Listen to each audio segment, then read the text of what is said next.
എല്ലാ പിന്തിരിപ്പൻ ശക്തികളെയും ചേർത്ത് ഇന്ത്യ കണ്ട ഏറ്റവും പിന്തിരിപ്പനായ ഒരു കൂട്ടു സംവിധാനത്തെ രൂപപ്പെടുത്തിയത് കമ്മ്യൂണിസ്റ്റ് പാർട്ടിയുടെ നേതൃത്വത്തിലുള്ള 57 അധികാരത്തിൽ വന്ന ഗവൺമെൻറ്റിനെതിരായി അതിൻ്റെ അന്ത്യം കുറിക്കാൻ ഭരണഘടനാ വകുപ്പിലെ ഏറ്റവും വൃത്തികെട്ട വകുപ്പ് കൂടി ചേർത്ത് അതിനെ പിരിച്ചുവിടുന്നതിന് വേണ്ടി യഥാർത്ഥത്തിൽ വിമോചന സമരം നയിച്ചത് ഈ മതവർഗീയ ശക്തികളെല്ലാം ചേർന്നുകൊണ്ടാണ്.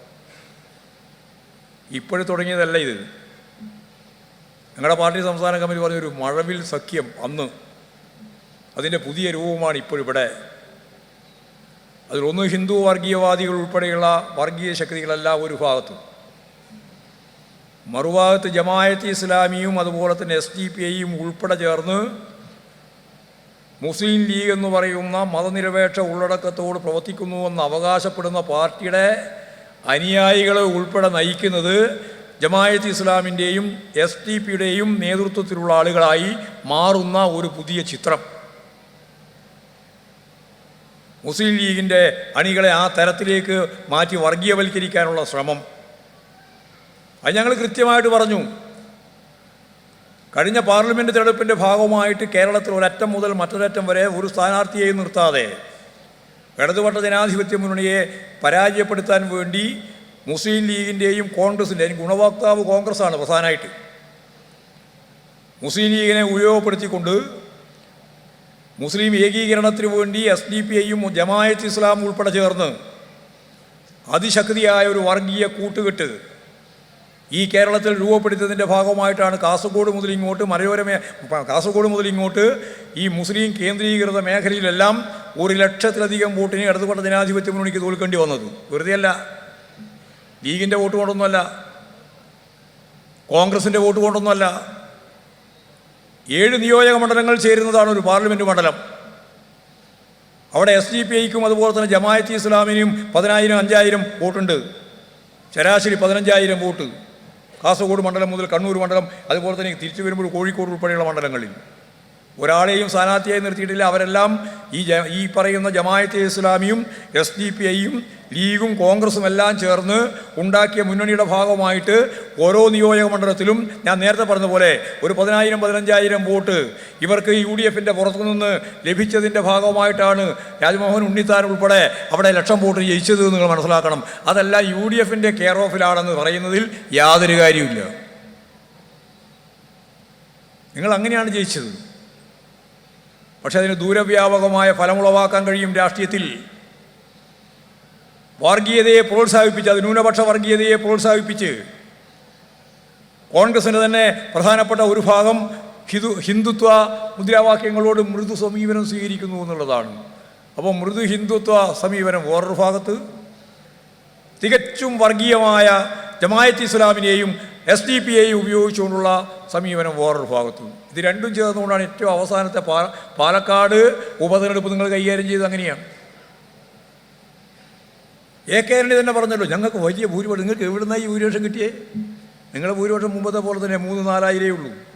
ഇപ്പോഴും അതെ. അപ്പോൾ നിങ്ങൾ വിചാരിക്കും എങ്ങനെ 18,000 വോട്ടിൻ്റെ ഭൂരിപക്ഷം കിട്ടിയിട്ടെങ്കിൽ 3-4,000 4,500 വോട്ട് നിങ്ങൾ BJPയിൽ നിന്ന് വാങ്ങിയിട്ടുണ്ട്. BJPൻ്റെ വോട്ടറിന് എവിടെയാണ് പോയെ? വോട്ട് ചെയ്തിട്ടുണ്ട്. 4,500 വോട്ട് വാങ്ങിയിട്ടുണ്ട് എന്ന് പറയുമ്പോൾ അതിൻ്റെ കൃത്യമായ അർത്ഥം, ദ്വന്ദ്വാർത്ഥം തന്നെയാണ് ഞാൻ പറയുന്നത്. വാങ്ങിയിട്ടുണ്ട് 4,500. ഒരു ഭാഗത്ത് BJPയുടെ ഈ വോട്ട്, മറുഭാഗത്ത് SDPI പത്രസമ്മേളനം നടത്തിയിട്ട് പറഞ്ഞു ഞങ്ങൾ 10,000 വോട്ട് നൽകിയിട്ടുണ്ട്. പാലക്കാട് വിജയാഹ്ലാദ പ്രകടനം നടത്തിയ ആദ്യത്തെ വിഭാഗം SDPIയാണ്.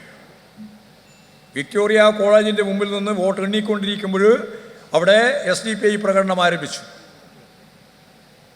ഞങ്ങൾ വർഗീയ പാർട്ടികളിൽ നിന്ന് വോട്ട് വാങ്ങുന്നില്ല എന്ന് സ്ഥാനാർത്ഥി പറഞ്ഞതിനെ പിന്നീട് തിരുത്തി. ശ്രീകണ്ഠൻ പറഞ്ഞു വാങ്ങിയിട്ടുണ്ട് എന്ന്. നിങ്ങൾക്കിടയിൽ തന്നെ തർക്കമാണ്. എത്ര വോട്ട്? 10,000-ലധികം വോട്ട്. ജമാഅത്ത് ഇസ്ലാമിൻ്റെ വോട്ട് കുറേയുണ്ട്. 1-2 ആയിരം മതി. വളരെ സ്വാധീനം കുറവാണ് അവിടെ. ഈ 10,000 SDPIയുടെയും ഒരു 2-3 ആയിരം വോട്ട് കൃത്യമായിട്ട് ജമാഅത്ത് ഇസ്ലാമിൻ്റെയും 4,500 വോട്ട് BJPയിൽ നിന്ന് വാങ്ങിയതും കൂടി ചേർത്ത് കഴിഞ്ഞാൽ ഈ ആന്റണി പറയുന്ന ഏത് ഭൂരിപക്ഷ ഏത് ഭൂരിപക്ഷത്തെ പറ്റിയാണ് നിങ്ങൾ പറഞ്ഞുകൊണ്ടിരിക്കുന്നത്? നിങ്ങൾക്ക് കഴിഞ്ഞ പ്രാവശ്യം കിട്ടിയ അതേ ഭൂരിപക്ഷം തന്നെ. ഞങ്ങൾക്ക് കഴിഞ്ഞ പ്രാവശ്യം കിട്ടിയതിനേക്കാൾ കൂടുതൽ വോട്ട് കിട്ടി. സരിനെ സ്ഥാനാർത്ഥിയാക്കി നിർത്തിയപ്പോൾ വലിയ രീതിയിലുള്ള പ്രചാരവേല നിങ്ങൾ നടത്തി.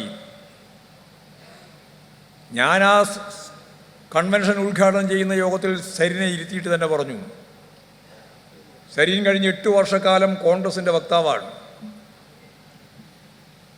പക്ഷേ അനുഭവത്തിൻ്റെ വെളിച്ചത്തിൽ തിരുത്തി ഇടതുപക്ഷവുമായി സഹകരിച്ച് ഇടതുപക്ഷ ജനാധിപത്യ മുന്നണിയുമായി ബന്ധപ്പെട്ട് മുന്നോട്ടേക്ക് പോകാൻ തീരുമാനിച്ചിരിക്കുന്നു. തീരുമാനം വന്ന ഒറ്റ കാരണം കൊണ്ട് അദ്ദേഹം ഇപ്പോഴും പൂർണ്ണമായിട്ടൊരു ഇടതുപക്ഷക്കാരനായി എന്ന് പറയാൻ സാധിക്കില്ല. ഇടതുപക്ഷക്കാരനായിക്കൊണ്ടിരിക്കുകയാണ്. അങ്ങനെ പറയാൻ പറ്റില്ല. ഒറ്റ ദിവസം കൊണ്ട് ഒരാൾക്ക് ഇടതുപക്ഷമാവാൻ പറ്റില്ല. ഇടതുപക്ഷമായിക്കൊണ്ടിരിക്കുകയാണ്. അതായി തോറ്റതിന് ശേഷം ഞങ്ങളുടെ പാർട്ടി ഓഫീസിലേക്ക് വന്നു തിരുവനന്തപുരത്ത്. അദ്ദേഹം ഇടതുപക്ഷ പ്രസ്ഥാനവുമായി CPM-വുമായി സഹകരിച്ച് പ്രവർത്തിക്കുമെന്നും പറഞ്ഞു. CPM-ലേക്ക് വളരെ വേഗം തന്നെ മെമ്പർഷിപ്പ് കൊടുത്തിട്ട് സംസ്ഥാന കമ്മിറ്റി എടുക്കാനൊന്നും സാധിക്കില്ല. നിങ്ങൾക്ക് എല്ലാവർക്കും അറിയാലോ. വരുന്നതിന് മുമ്പ് അനുഭാവി ഗ്രൂപ്പിൽ വരണം, പിന്നെ കാൻഡിഡേറ്റ് മെമ്പർഷിപ്പ് കിട്ടും, പിന്നെ പൂർണ്ണ മെമ്പർഷിപ്പ് കിട്ടും. 3 കൊല്ലം പിടിക്കും മിനിമം. അങ്ങനെ പാർട്ടിയിലേക്ക് വരാൻ സാധിക്കുള്ളൂ. വർഗഭോജന പ്രസ്ഥാനങ്ങളിലും അതുപോലെ തന്നെ മറ്റ് സാമൂഹ്യ സേവന മേഖലയിലുള്ള പ്രവർത്തനങ്ങളിലും യോജിപ്പിക്കാം, സഹകരിച്ച് പ്രവർത്തിപ്പിക്കാം. ഞാനത് സരിനോട് പറഞ്ഞു. പാർട്ടി തുറന്ന മനസ്സോടുകൂടി നിങ്ങളെ പൂർണ്ണമായിട്ട് ഉൾക്കൊണ്ട് വിവിധ മേഖലയിൽ പാർട്ടിയുടെ പ്രവർത്തനവുമായിട്ട് ബന്ധിപ്പിച്ച് നമുക്ക് യോജിച്ച് മുമ്പോട്ടേക്ക് പോകാം. അത് സമ്മതിച്ചു.